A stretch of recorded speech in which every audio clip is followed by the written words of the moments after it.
Okay, good afternoon. We're back with Deuteronomy chapter 7, the privilege of holiness. When the Lord your God brings you into land you are about to enter and occupy, he will clear away many nations ahead of you: the Hittites, Girgashites, Amorites, Canaanites, Perizzites, Hivites, and Jebusites.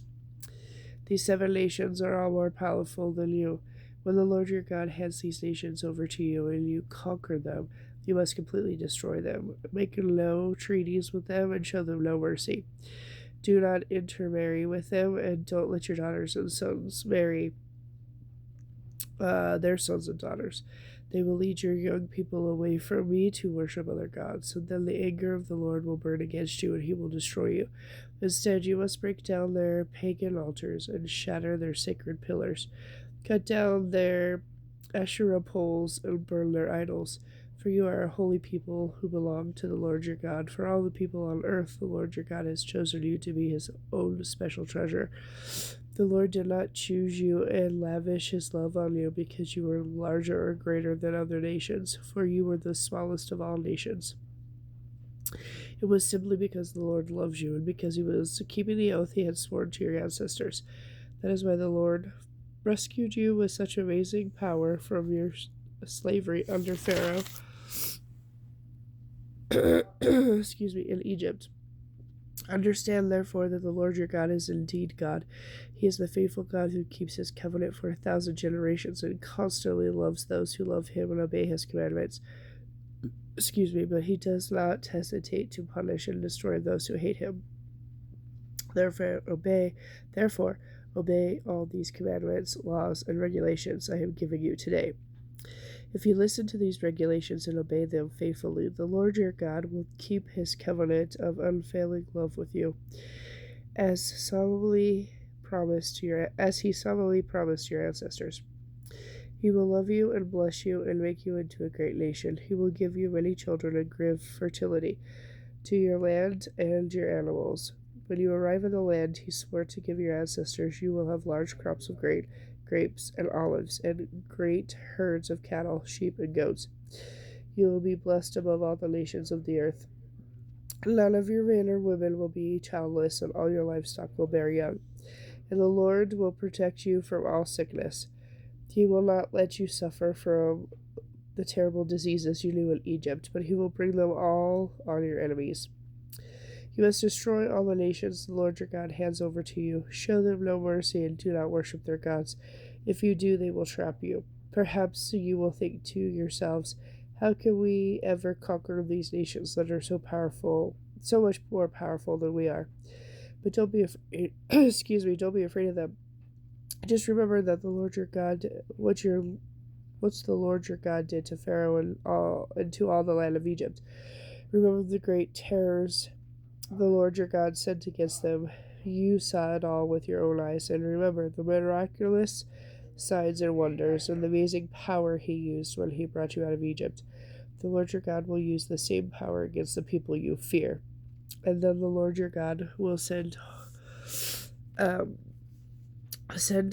hornets to drive out the few survivors still hiding from you. Hornets to drive out the few survivors still hiding from you.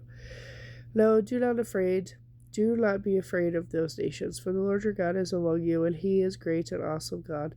The Lord your God will drive those nations out ahead of you little by little. You will not clear them away all at once, for if you did, the wild animals would multiply too quickly for you. But the Lord your God will hand them over to you. He will throw them into the complete confusion until they are destroyed. He will put their kings in your power, and you will erase their names from the face of the earth. No one will be able to stand against you, and you will destroy them all. You must burn their idols in fire, and do not desire the silver and gold with which they are made. Do not take it, or it will become a snare to you, for it is detestable to the Lord your God. Do not bring any detestable objects into your home, for then you will be set apart for destruction, just like them, and you must utterly detest such things, for they are set apart for destruction. Deuteronomy chapter 8, a call to remember and obey. Be careful to obey all the commandments I am giving you today Then you will live and multiply, and you will enter and occupy the land the Lord swore to give your ancestors. Remember how the Lord your God led you through the wilderness for 40 years, humbling you and testing you to prove your character and to find out whether or not you would really obey his commandments. Yes, he humbled you by letting you go hungry and then feeding you with manna, a food previously unknown to you and your ancestors. He did it to teach you that people need more than bread for their life. Real life comes by feeding on every word of the Lord. For all these 40 years, your clothes didn't wear out and your feet didn't blister or swell. So you should realize that just as a parent disciplines a child, the Lord your God disciplines you to help you. So obey the commandments of the Lord your God by walking in his ways and fearing him. For the Lord your God is bringing you into a good land of flowing streams and pools of waters with springs that gush forth in the valleys and hills. It is a land of wheat and barley, of grapevines, fig trees, pomegranates, olives, and honey. It is a land where food is plentiful and nothing is lacking. It is a land where iron is a common as stone and copper is abundant in the hills. When you have eaten your fill, praise the Lord your God for the good land he has given you. But that is the time to be careful. Beware that in your plenty you do not forget the Lord your God and disobey his commandments, regulations, and laws. For when you have become full and prosperous and have built fine homes to live in, and when your flocks and herds have become very large and your silver and gold have multiplied along with everything else, that is the time to be careful. Do not become proud at that time and forget the Lord your God who rescued you from slavery in the land of Egypt.